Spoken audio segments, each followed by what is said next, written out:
Welcome one and all to another episode of The Damage Report with me, John Earl, and we're very lucky to be joined once again on the program by the host of both Deep Dive and Game Busters, Jordan Ewell. Welcome to the show.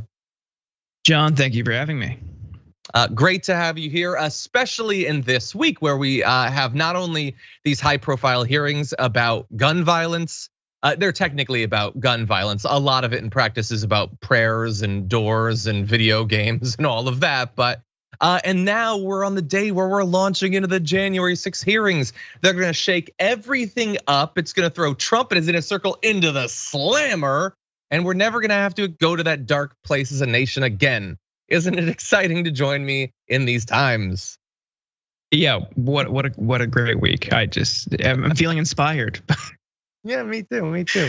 Anyway, so we've got a lot of stuff that we're gonna talk about through the course of this show. If you're on, everything, including the podcast, by the way, we're gonna be jumping into some gun-related videos. Great points being made by some responsible lawmakers. We've also got Biden, so that's gonna be fun. And then we're gonna talk a little bit about the January 6th hearings that are coming up. We don't have any of the actual video from it yet, it hasn't happened, but we will be diving into a little bit of the conversation around it. We've got some awesome protesters and investigations of representatives, both current and soon to be former. So there's a lot to look forward to. And if you're watching the full show, we might have time to get to one of my favorite segments, which is animal news from around the animal kingdom. So get ready for that. In advance of it, please hit the like button, share the stream so that people know we're live. And if you want to send us tweets, super chats, comments, all that, we'll respond as we go. But with all that said, Jordan, you ready to talk some news? John, I was born ready. He was born ready. Add that to the Wikipedia. And with that, let's jump into this. Is that your take when you speak to these guys and women behind the scenes that they are, is there any honesty? Do they acknowledge that they would like to do something? Well, I think many of them do. I get in trouble for saying this, but I get on, we have very different views on a lot of things, but I've always had a straight relationship with the Republican leader, Mitch McConnell. He's a guy that when he says something, he means it. I disagree with a lot of what he says, but he means it. Now that video would have been deeply annoying and disappointing if it was from a year ago or even 2 or 5 years ago, but I wanna be very clear, that just happened during the negotiations that are ongoing right now about gun control. Joe Biden picked Mitch McConnell of all people, specifically to cite as the person who, when he says something, you can take that to the bank, which is who he is actually representing and working for. And so Jordan, we're gonna give people updates on what actually passed the House because something did actually happen yesterday. In just a moment, we're gonna get to that. But, and we've got optimistic video of some progressive lawmakers who seem to get guns and all of that. But Joe Biden, I mean, he's like, what are you supposed to do with this guy at this point? I don't understand why he's still trying to push this myth that he can reach across the aisle and make things work. Like he's still trying to lean into that, and it's just it doesn't work. We knew that before he got elected. I mean, we knew that in the Obama years. Mitch McConnell was a guy who set out when Obama was elected to make him a one-term president and to block every single thing that he did. That's who he is. So sure, when he says something like that, he definitely means it. But he's not somebody who's going to try to cooperate, especially on an issue like this where there's so much lobbying and there's so much industry money backing key Republican figures in the Senate. There's no traction to be made here on this issue because anything, even the most modest, tepid response to gun violence, McConnell's going to kill it. And he gave Trump a pass his entire tenure. I don't know how anybody in the Biden administration still with a straight face can say, oh, this is a rational guy, which is what they said like last week. I'm just mystified by this whole thing. Exactly. Now look, what he's saying, what he's doing, what he's always done is tell us that if we're just nicer or more reasonable or whatever, insert a, an adjective or whatever, they will come over and they will be reasonable. It's you radicals that are driving them apart. That's the only reason Republicans are never part of the solution. So let's draw them in. Okay, so they've been trying to do that. The House put up legislation, nothing radical, in terms of gun control. Let's see how successful the strategy has been. So the House just yesterday endorsed some of the most aggressive gun control measures taken up on Capitol Hill in years. That makes it sound aggressive. The context is what the Hill would allow. So they want to raise the minimum age for the purchase of most semi-automatic rifles to 21 and ban high-capacity ammunition magazines. That's the most aggressive gun control legislation we've had. Saying you can still buy your weapons of war, you just have to be at least 21 to do so. And you can get high-powered ammunition that can absolutely devastate human bodies and penetrate police body armor. You just can't put as much of it in a magazine at the same time. You can have it, you can blow away like multiple cops, but not like 30 cops at the same time. That's what passes as the most aggressive thing. Okay, so they went, like if you could read my tone, they went pretty mild with it. And the vote was 223 to 204. That was just hours after a House committee had the testimony of Mia Cerrillo, an 11-year-old who had to camouflage herself in the blood of her dead friends to not be killed by a person wielding one of those weapons like a week ago. They had the parents of people who died in that shooting. And for all of that, the bipartisan push and the reasonableness and not going too radical and the testimony of the people who just recently slaughtered or nearly slaughtered, they got 5 Republicans to join the Democrats. 2 Democrats, by the way, voted no. So I'm gonna deduct that. They got 3 net votes that went their way. And even in that, it's more depressing than you might think. Of the 5 GOP votes that crossed over, only 1 of them is seeking re-election. So 4 of the 5 could do it, but only because they're done with politics, I guess. And among the Democrats, 1 lost his campaign for renomination last year. I don't know if that influenced it, but that's what we got, by the way. And we got commentary too. I'll end with this. Jim Jordan said of that bill that only raises the age and reduces the total number of bullets you can have at any one time. He said, in short, it tells Americans, law-abiding American citizens, when they can buy a firearm, what kind of firearm they can get, and where and how they have to store it in their own darn home. A direct attack on Second Amendment rights. And I have to agree with him. In the wake of all these mass shootings and also the pre-wake of the mass shootings that will happen today, the most egregious thing about all of this is that they want you to have to lock up your gun. Come on, that's an inconvenience. Not the mass shootings, those aren't inconveniences. Having to lock it up, having to reload a little bit more often, Jordan, those are the true inconveniences. I mean, that really highlights the issue of intent and design of these things, right? Like what the justifications that some of the Republicans have trotted out have been around, oh, we need these to kill raccoons or prairie dogs or other sort of varmints. And you don't need a high capacity magazine to, to kill a raccoon. 1 bullet's gonna do it. You don't need 30. And it's weird that this is something they're going to hold their ground on. On the Democratic vote side, I mean, one of those votes that went with Republicans was Henry Cuellar, who just a week ago or 2 weeks ago in a really tight race in Texas, the top Democrats in the House were doing robocalls for him. They were doing get out the vote events for him over a progressive Jessica Cisneros, Justice Democrat, who has a much different stance and better stance on gun control. So I don't understand why Democrats are clutching their pearls over the horrifying, just grotesque Republican Party when they're protecting and supporting a guy in their own party who votes with them on a pretty basic thing like this. And it shows that there's industry and NRA money behind him as well. So I wish they would, kind of hold their own party to the same standard, but they won't. They just hate progressives more than they hate people who defend this cycle of violence. Yeah, 100%. So look, that is super depressing. Chris Murphy still thinks that they're going to get more than 10 Republicans on the Senate side. Maybe. I hope I'm wrong. Like I desperately, I have my kink is hoping that I'm wrong politically. That's all I want in my life. And Chris Murphy, he's a good guy on this issue. Like he says the right things on this issue. Come on, man. Like you're Biden, basically. You're giving me malarkey at this point.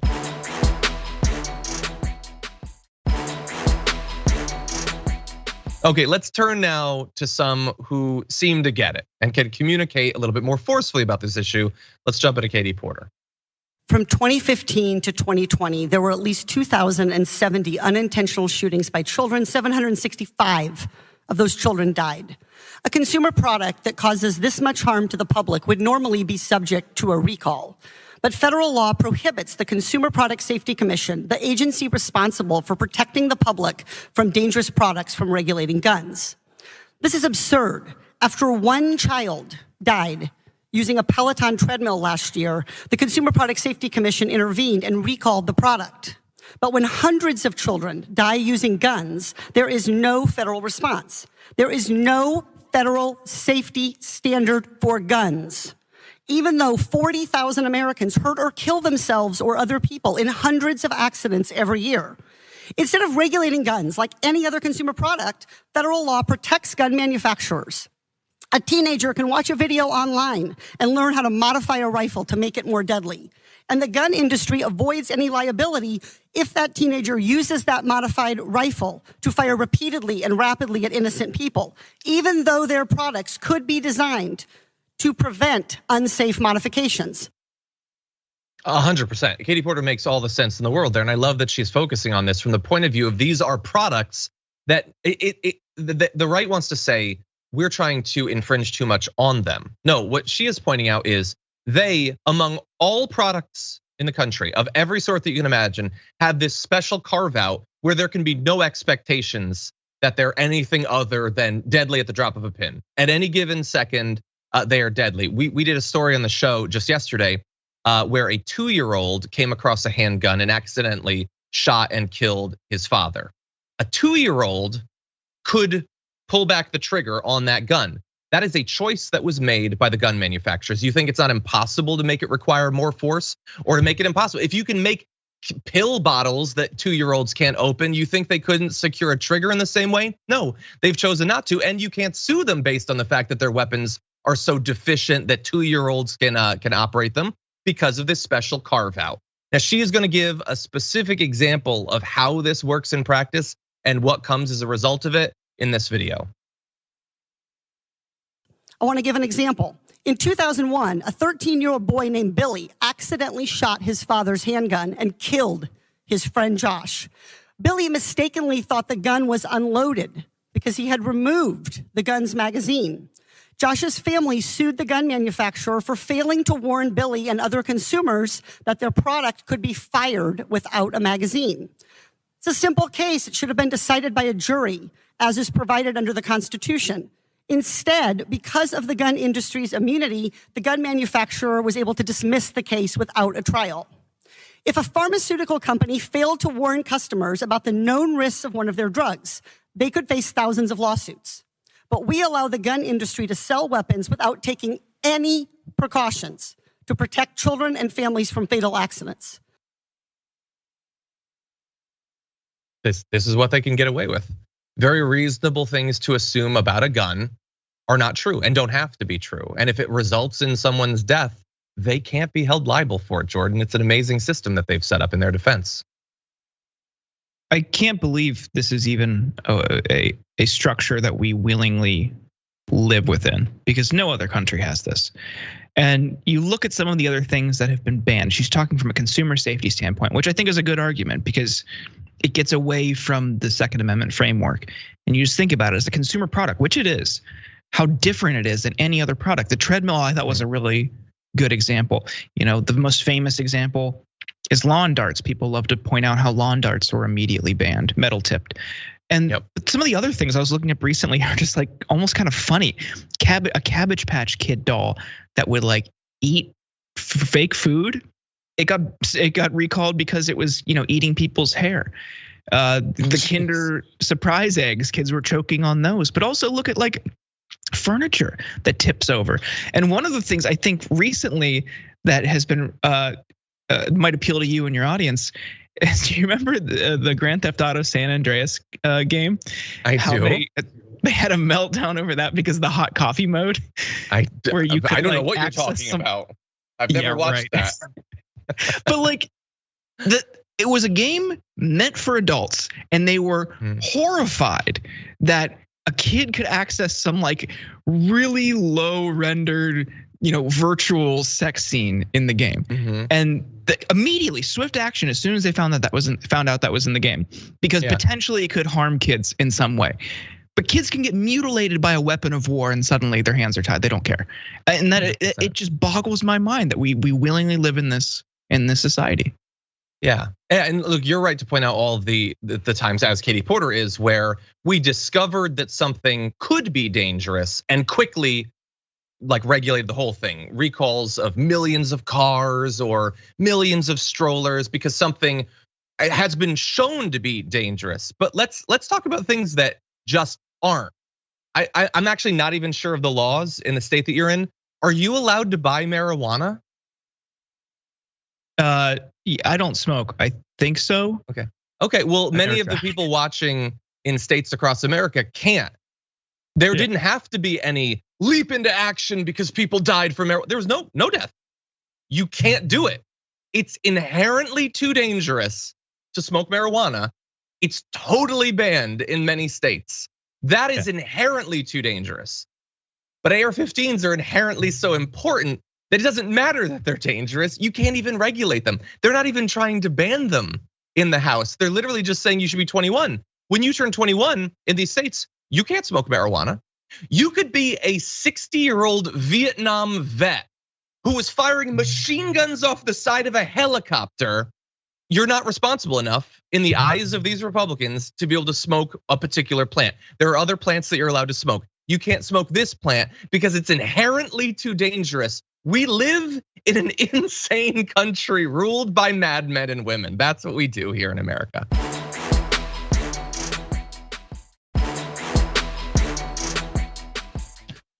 Now, great job with Katie Porter. I actually saw that video thanks to Jordan tweeting out a Move On post about that. She did great work. She often does. She thrives in this environment. I also want to give credit to another representative who is at least saying some good things. Here is AOC. There is no discussion about gun violence in New York City without discussing the iron pipeline that is Florida, Georgia, South Carolina, North Carolina, Virginia, Pennsylvania, and honorary mention to Ohio, where 70% of likely illegal trafficked guns found in New York City come from. There's no discussion about gun violence in Chicago without talking about Indiana. Because the violence and the mothers that we have to comfort are losing children due to the guns and the carnage and the lawlessness unleashed by those states. Now that is an indisputable point. The right will say, well, why is it that there is still gun violence in these absolutely massive cities that have gun control? And they will often exaggerate the amount of violence and ignore the violence that happens in their own state. But AOC points out that if you could cross a state border that's really close by and bring in guns, that's gonna undercut the control, of course, for a reasonable person. This is an indisputable point. And even them bringing up that point, pointing to these cities, is intended explicitly to distract from the other indisputable point, which is that we have way too much gun violence, as a matter of fact, here in the United States. And in this clip that we're gonna show you here, she points out the difference between the United States and basically every other country on the face of the earth. Between 2009 and 2018, how many school shootings did the United States have? 288. 288. Now let's look globally. Our G7 partners, Canada, France, Germany, Italy, Japan, and the United Kingdom, combined, how many school shootings did those countries have?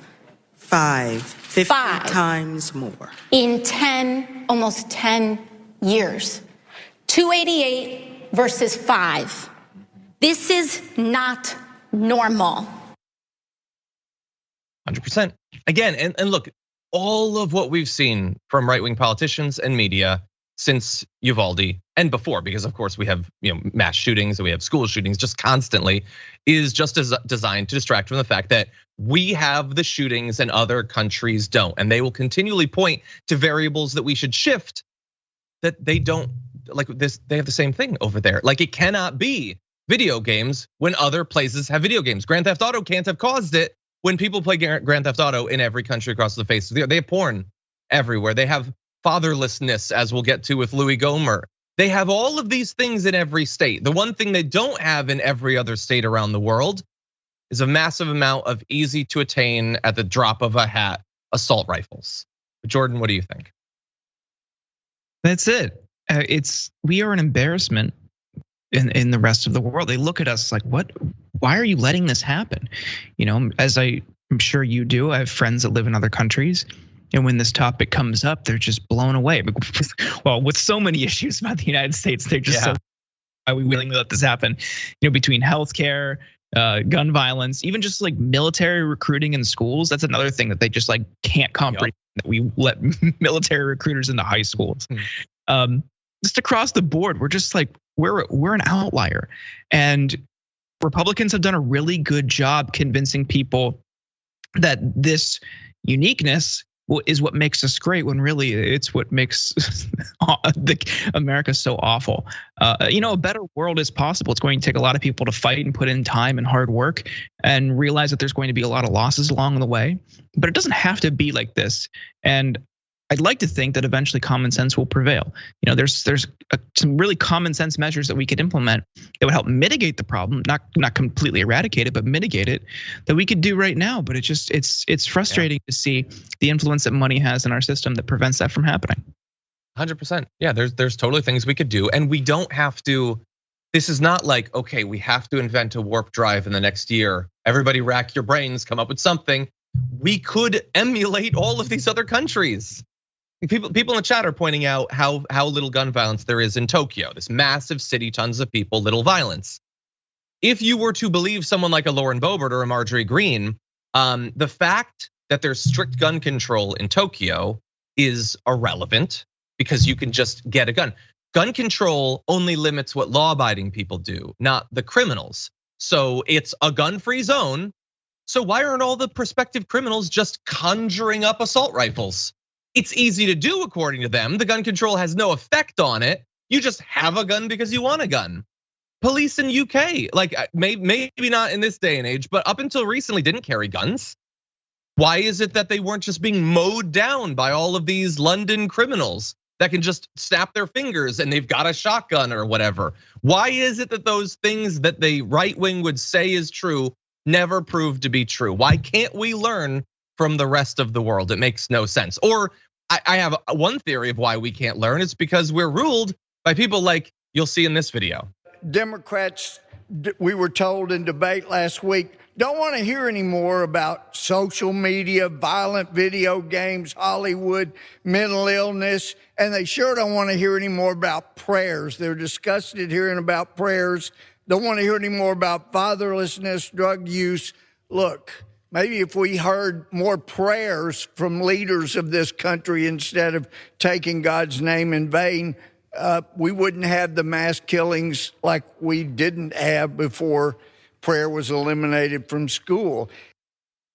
Again, the timeline on when supposedly prayer was eliminated makes no sense whatsoever. But Jordan, he listed all of those things: fatherlessness, Hollywood, video. Again, it's true everywhere. Like, again, I'll go to Japan. Like they have video games. They love video games. They have violent media.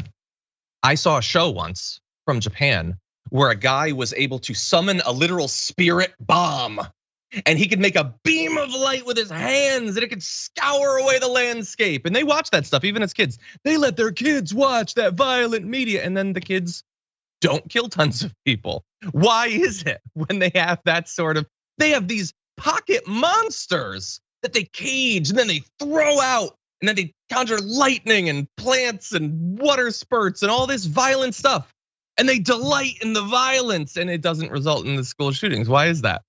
Because at the end of the day, a cartoon of a pocket monster can't kill 15 people in 3 minutes, but an AR-15 can. Anyway, sorry, Jordan. What do you think about this? Sorry to make you watch Louie Gohmert. No, that's okay. I wish I had a Pokemon reference. That's not something I'm super familiar with. So I was gonna try to riff with you, but I'd be faking it. Like you said, the only thing that's different about us versus any other country is the proliferation and ease of access to guns. That's it. Yeah. Every other country has all of these problems. Those are just core to the human condition, I guess, in modern society. But the only thing different is that we just let people access guns super easily. And that's why we have this problem. But They want to treat it as anything else. It's doors, it's social media, it's video games, it's movies, it's not praying enough. I mean, just look at like that one. I thought that was like ludicrous. You're not going to stop bullets like Neo in the Matrix just by dropping to your knees and praying. But also like the Nordic countries have really high rates of atheism, and most of their population is not religious, and they have super low rates of gun violence. So I can't even believe we're trying to rationalize this because it's so patently ludicrous, but just none of this makes sense. And they're only saying that because they get supported and backed, and they get donations from the NRA and the gun industry. And their only role right now is to obfuscate and distract, and they're doing it. That's true. They're doing it. Some of them aren't as good at doing it as others. Louie Gohmert sounds like a complete fool, but that's what they've got. Okay, with that said, we're gonna take our first break of the hour. When we come back, we're gonna be talking a little bit about, people are talking about the Kinder eggs being regulated. Somebody choked, so we had to change them, obviously. Anyway, okay, we're gonna take a break. Don't go anywhere. We'll be right back.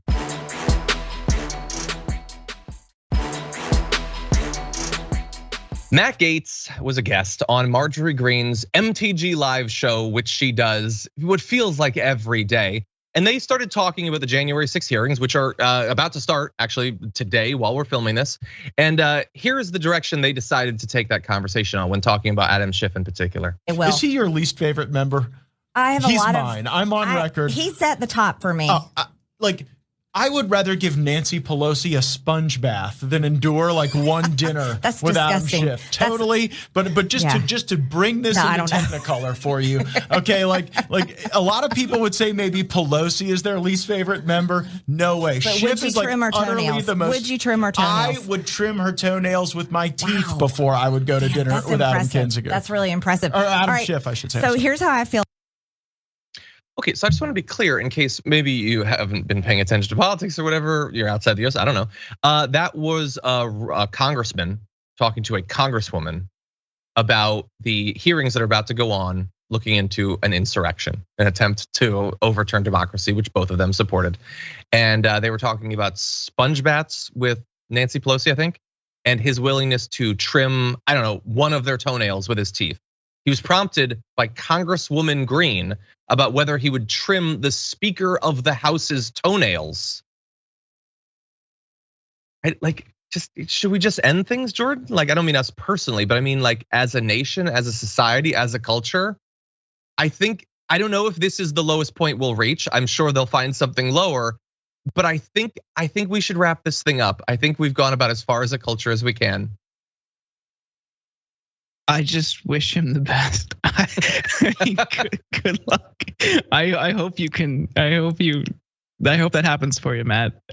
Just really weird, like telling, first things that come to mind that he would rather do instead of have dinner with Adam Schiff. It's the obvious joke is that it just seems like a fantasy he's kind of playing out. He just kind of hates her so much that he's like deeply in love with her. But weird, like knee-jerk hypotheticals. I don't know how to make sense of this. I don't think you can. What a bizarre guy. Look, the actual why is that what Marjorie Greene thought of in the moment about Nancy Pelosi's toenails? Like if I was Nancy Pelosi, I would my first preference would be to never hear that this happened at all. But if I heard it, like, how uncomfortable would you be? Like, I don't feel like anybody generally needs to defend Nancy Pelosi or whatever. She's bad. She does a lot of bad stuff. But why is Marjorie Greene thinking about your feet? Why is this a thing that's happening in American politics? Am I awake right now? This feels made up. I don't know. But what they are talking about is, of course, actually of importance, the January 6 hearings that they'll at least mention. That on MTG Live was more acknowledgement of these hearings than conservatives are likely to get over the next week on Fox News, where they plan to apparently boycott it, just cover up the whole thing because it's gonna be super inconvenient to them. But that said, stuff is starting to come out, including a bit more video of Kevin McCarthy in the immediate aftermath of what happened on January 6th, talking about it. Take a look at what was revealed earlier today. We cannot just sweep this under the rug. We need to know why it happened, who did it, and people need to be held accountable for it. And I'm committed to make sure that happens. That was 5 days after January 6th. We can't sweep it under the rug. We have to look into it. Who is behind it? Why did it happen? Now we have these hearings. So you would think he's going to be a super enthusiastic participant in it, but of course that's not likely to happen, Jordan. None of them seem, other than Liz Cheney, Adam Kinzinger, none of them have any interest in this whatsoever. Yeah, we saw this play out in the second impeachment trial for Trump. Like they all acted like they were deeply concerned. They were going to treat it with the seriousness and the weight it deserved. And then they all covered for him. So I don't believe him when he says that. And that was also, a while ago when he said that, but they're going to run interference for this guy. They're not going to, look at it objectively. I think the strategy of having these hearings, at least the first and the last hearing during prime time, is kind of fascinating. We'll be watching that tonight on Deep Dive. So nice. if people are curious, we're going to be covering that and watching it live tonight.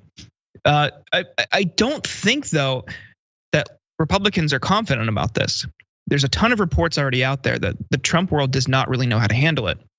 It's going to be, I don't want to get into he's done, he's going to jail, because I refuse to believe anyone ever faces consequences if they have even a little bit of power in this country until it actually happens, and then it's a surprise. So I don't think it's going to be, totally damning for him, but I do think it's going to be messy and impact his 2024 hopes. And this comes at a time when DeSantis is either clipping at his heels in some states or already more popular than Trump in a lot of states, a lot of red states. So that is why they are really, really nervous. And I think this is going to scar him a bit more than the other two. It's not going to be this, big shebang where he goes to jail and we lock him up and he's throw away the keys, done forever. It's going to impact his 2024 hopes, but that ultimately sets up DeSantis, which isn't great either. Yeah, no, that's a great point. Like, you may have identified literally the only person on earth with more hopes in this hearing than like the audience for Stephen Colbert would be Ron DeSantis, that this just trashes him and results in him going to the gulag or something. DeSantis is gonna have the popcorn, he's gonna have a drink at his side, he's gonna be watching it. I agree. Loving it. Okay, with that said, let's move on to something completely different with this. It's my body, my choice. It's my body, my choice. Chapter 4, overturn, go, hell, no. My body, my choice. I am who I say I am. I do what I say I can do because I have a choice. I have a choice. I have a choice. I know this. I'm glad to be in the house of the Lord.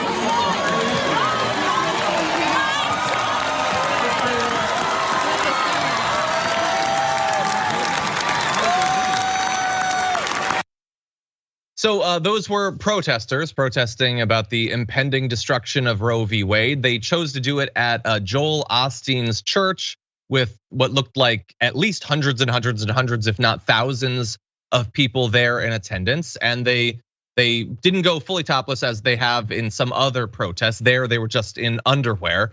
And you could hear a little bit of what sounded like kind of condescending comments from Joel Osteen about them being excited to be in the house of the Lord or something like that. But they're taking this seriously, even if he will not. A lot of people have a significant number of their rights apparently on the chopping block before the SCOTUS over the next few months. And I love that they're going to high profile places to do this. We might get to some of the other video, but Joel Osteen's super high profile in religious circles. So I love that they were willing to do that. But Jordan, what do you make of this protest? Yeah, absolutely. And I'm encouraged by these types of protests and also the wave of climate change protesters who have been interrupting, sporting events or super gluing themselves to different things like, the court, an NBA court. And for all of these issues, right? There's this powerlessness that people are just, overwhelmed by. Because the Democratic Party isn't doing enough. In many ways, they can't do enough or they don't want to. And then the Supreme Court is just going to keep giving these wins to the right, in part because of a decades-long game by the right and focus by the right to pack the Supreme Court with conservative justices. And they're getting their way. They're at a point where they can do whatever they want.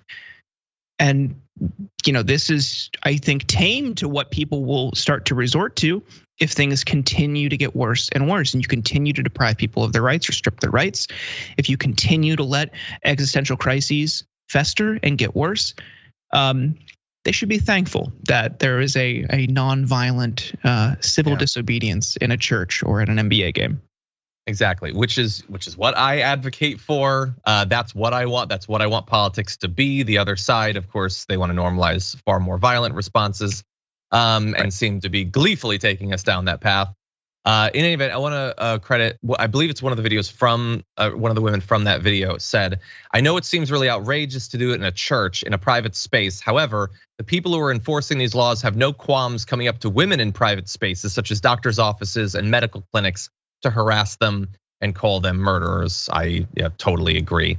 And these protests have been going on in other places as well, at sporting events and everything. Like, again, they're gonna get criticized, and I'm sure, I'm blanking on his name. Steven Crowder is probably gonna have a delight in discussing these things because he doesn't care about politics or the stakes or anything like that. But these women do. These are the sort of people who are seemingly our only defense in these areas. The Democrats have largely checked out on a lot of these issues. The assaults against reproductive rights, the assaults against the LGBTQ plus community. Maybe we get an Instagram post from our elected leaders, and that's pretty much it. Certainly no legislation, no executive orders. And so we need to be doing everything we can non-violently to protect these rights. Okay, with that said, we are running low on time. We're gonna jump to a break. We come back, we've got investigations of 2 different representatives. Exciting stuff, we'll have that for you after this.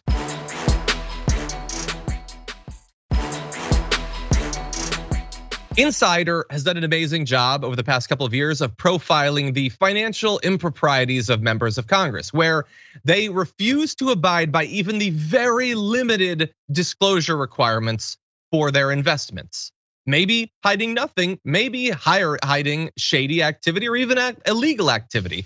Well, they've identified many of them. We've had Dave Leventhal and other members of Insider's team on to talk about a lot of different people. There are 63 members of Congress who have violated the Stock Act in particular. Well, we want to focus today on Representative Madison Cawthorn, who has apparently violated a conflict of interest law by failing to disclose purchases and sales of 6 different types of cryptocurrency, according to a new financial disclosure. We're gonna give you the details. And then there's an extra twist on this that nobody seems to be focusing on, but that I think is super suspicious. So we're gonna turn to that in a minute. He apparently disclosed crypto trades between $290,000 and $950,000. Okay, these took place between January and March. Now, according to the STOP Act, members of Congress have to report financial transactions of more than $1,000 inside of 45 days. But Cawthorn waited almost 6 months after he bought and sold currency like the Let's Go Brandon coin. And you can see the value of his crypto trades here. They're all in ranges, as all of this is. It's one of the things they've set up to hide what they're actually doing. But so you can see he had up to potentially $50,000 of Let's Go Brandon coin. Ethereum, he had close up to 215,000, Solana up to 195,000, Bitcoin up to 180,000. Now, if they're gonna look into this, and if they found that he violated it, hiding all of this for months and months and months, he could be in real trouble. He could receive a fine of $200, assuming that the House Committee on Ethics doesn't waive it, which they usually do. So, look, Jordan, I'm talking about the Brandon coin. Sorry, I just mentioned the Brandon coin. Let's go, Jorban. So Jordan, I don't know if he did anything shady or not. I don't know because there's so little disclosure even required. He didn't even abide by that, and he's gonna be totally fine. It's so messed up. Yeah, and this really highlights the ineffectiveness and toothlessness of the Stock Act. If you can do whatever you want and you just pay a $200 penalty, that's just an invitation to do whatever you want. Like, just if you're trading in that kind of quantity, you can afford a $200 like processing fee, basically. Like, that's what it is. You're right. You're right. Yeah, it's a little tax. It's a transaction. It's a convenience. It's a farce. Yeah, I can't believe it. Now look, in this case, the fact that he's apparently not going to be a representative for much longer, that makes me a little bit less troubled by it. The fact that they can purchase individual stocks in the first place, I think is far more core of an issue. But if all we're gonna have is the Stock Act, there should be penalties when you don't abide by it, significant ones. Like any time that one of these financial penalties is like 0.1% of what you make from it, again, that's all it is a transaction fee. And it's not just our representatives. Like people like Elon Musk, he's breaking laws left and right, but it doesn't matter. It's factored into the price of doing business. But I want to turn now, before we move on to another topic, to what I think of as a more core concern. So my concern isn't necessarily that Madison Cawthorn hid for months all of these Bitcoin transactions. My concern, and I would love to have like a Ken Klippenstein look into this, is how the hell did the youngest member of Congress ever potentially trade nearly $1 million in cryptocurrency? Does anyone have an answer to that? I looked into it as much as I could.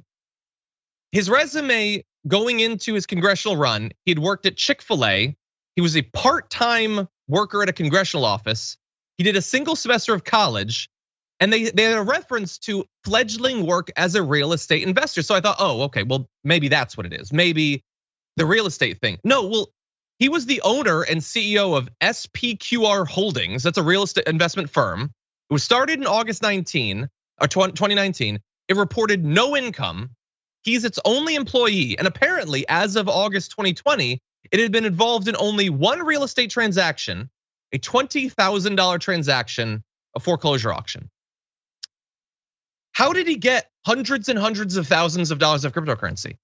Maybe it's as simple as his family is wealthy and it was handed to him. Plenty of people are just handed vast quantities of wealth, but he's like 27 or something. How could I honestly, maybe there's something that I'm missing here, but nobody is acting as if it's not weird that a guy who just launched into a congressional run with no prior political experience is suddenly sitting on maybe $1 million in cryptocurrency. What do you think? A couple different things. I think the initial investment money probably came from all of the money he's made in speaking fees. That's how a lot of these people make money. Maybe. So he's done a ton of turning point events. So and that's just, just basically a way for, big corporate interests and, special interests to navigate around campaign finance laws. It's like, oh, we're going to donate to them, who's then going to pay you to speak at the event. And there's just no real way to. How is that legal? To stop that. Turning point isn't grassroots. Just billionaires give them money and then they give it to Republican politicians. Yeah, because they do it in an individual capacity. Mm-hmm. They don't go as an actual, like they can say their title, but they do it. It is such a joke, but I see it all the time in my own work. We're talking to a member of Congress and they're just like, oh, I'm on the unofficial side. And they just say it, and then that's it. You tag their personal account. You deal with one person who's in their personal capacity side, who also just so happens to work in the office. They just use a different phone or different email. It's such a joke, and that's how they do it. So a lot of the money probably came from that, but also he boosted the price of like the Let's Go Brandon coin and a few other, like especially that one. He boosted it and then sold it. So he probably quadrupled whatever his return. Yeah, I would love to have known how he got in the original. Maybe it was speaking fees. By the way, if you're a conservative and watching this, you might have been excited at one point about the Let's Go Brandon coin. He certainly was, because he had a scheme in mind. They were going to pump up the price of it and then sell it off to like rube conservatives, and then the value absolutely plummeted. He made a bunch of money. Well, where did that money come from? Well, that money came from you, actually. It came from you conservatives who trusted people like Madison Cawthorn. When are you gonna stop doing that? This is just a money transfer scheme where you give your money to people like Donald Trump and Madison Cawthorn and you end up with nothing. I didn't lose any money on that. I didn't buy any Let's Go Brandon coin. That's all on you guys, you conservatives. Anyway, you might be right. Maybe it's just the speaking fees. That should 100% be illegal. How could that's the most see-through corruption imaginable. Anyway, with that said, let's briefly talk about this. An investigation is apparently being begun inside of Colorado into Representative Lauren Boebert over the money that she has claimed that has to do with mileage she's accumulated while campaigning. Let's give you the specifics. She logged on the campaign trail back for the 2020 election more than $20,000 worth of reimbursements, basically. So money that she raised was used to reimburse for all of this driving and travel that she had to do for campaigning. Okay, well, in theory, that makes sense. But let's give you more about the investigation. They have these 8 tax liens that they're looking into. The Colorado Department of Labor and Employment found over $20,000 in these. They were filed from August 2016 to February 2020. Failure to pay unemployment premiums on her business Shooter's Grill. So there's multiple concerns here. She reimbursed herself for mileage for the 2020 campaign and paid off the liens with this money that she had raised. Maybe that's legal. I guess she's gonna find out, but I wanna focus on the driving. So I'm gonna jump ahead to graphic 5. To justify the reimbursements that she did, she would have had to have driven 38,712 miles while campaigning, which would be difficult in the best of times, but especially when you have no publicly advertised campaign events in March, April, or July, and only one in May.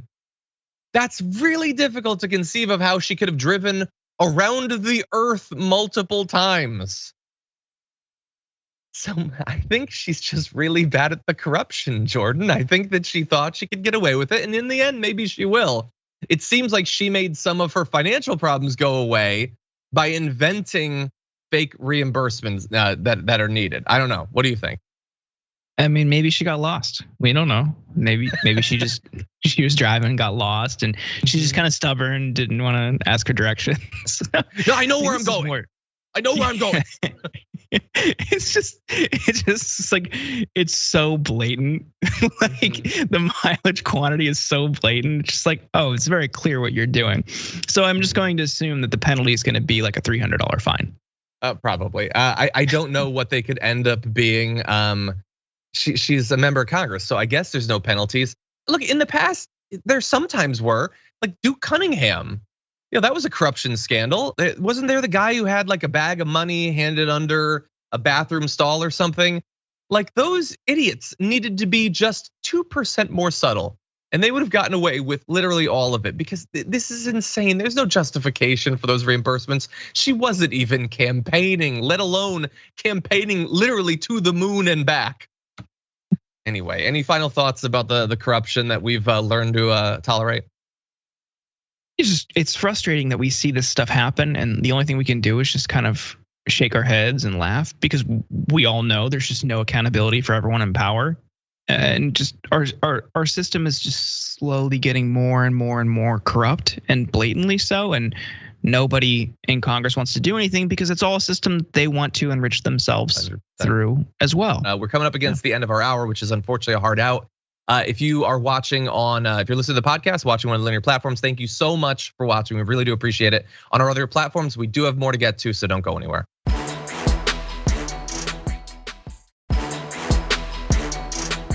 Straw Hat Dragon says, hey, John and Jordan. So I don't understand why God and religion are always brought up in the context of politics. Why is the separation of church and state not recognized today? That's in the Constitution, which Repubs revere, because they don't actually revere it. And they don't care. I don't think most of them care that much about the Bible either, but they think that it's the path to more power, I think. It's also not in the Constitution. Yeah. This was my graduate capstone. It was in a letter to the Danbury Baptist Church, just totally separate from any government document. But let's keep it real. If it was, I mean, look, there's an element of the First Amendment that hints at it, certainly. But even if it was explicit, there shall be no, like if it literally said, keep your religion out of my damn government, the Republicans would still try to infuse religion into government because they don't care. Second Amendment, pretty clear. They don't care. Asimov's Prophet for 16 months says diverting money from the space penis to TDR. John, can we have a rule that the guest host has to make not necessarily a dragon noise, but some animal noise when the dragon is showing in the in-between breaks? That is now a rule. So on the break, we were talking about me wanting to walk like 30 or 40 miles tomorrow just to see if I could do it. Earlier this week, so when I finished the pre-show, JR's been bringing in his dog Sprocket. So I take Sprocket on the walk that I do around the neighborhood. And when I got back from it, I felt really dizzy. Just like it was like less than a mile. So maybe it's a bad idea. They're just gonna find me like on the beach in Venice. And that's how he died.